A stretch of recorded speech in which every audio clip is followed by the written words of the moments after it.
नववर्षाच्या स्वागतासाठी शेगावात भक्तांसाठी मोठी आनंद वार्ता। 31 डिसेंबरला श्री संत गजानन महाराज मंदिर रात्रभर खुले राहणार। नववर्षाच्या पहिल्याच दिवशी श्रींच्या पालखीचे होणार दर्शन। नव्या वर्षाच्या स्वागतासाठी शेगावमध्ये श्री संत गजानन महाराजांच्या भक्तांसाठी आनंदाची पर्वणी जणू लाभली आहे।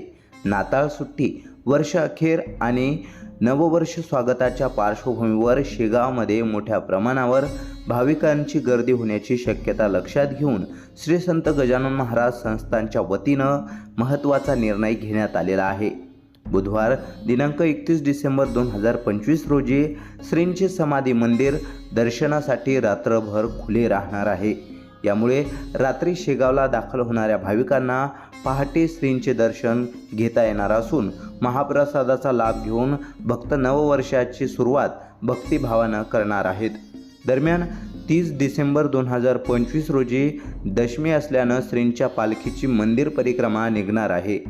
तसेच दिनांक 31 डिसेंबर रोजी पुत्रदा भागवत एकादशी आणि दिनांक 1 जानेवारी 2026 रोजी गुरुवार आल्यानं वर्षाच्या पहिल्याच दिवशी देखील श्रींच्या पालखीची मंदिर परिक्रमा होणार आहे।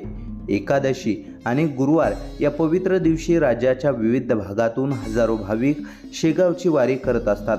त्यामुळं येत्या 3 दिवसात शेगावमध्ये भक्तिमय वातावरण अनुभवायला मिळणार आहे।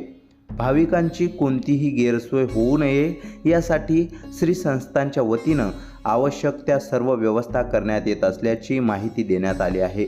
नववर्षाच्या पहाटे श्री संत गजानन महाराजाचे दर्शन, पालखी परिक्रमा, महाप्रसादाचा लाभ हीच भक्तांसाठी खरी नववर्षाची सुरुवात ठरणार आहे।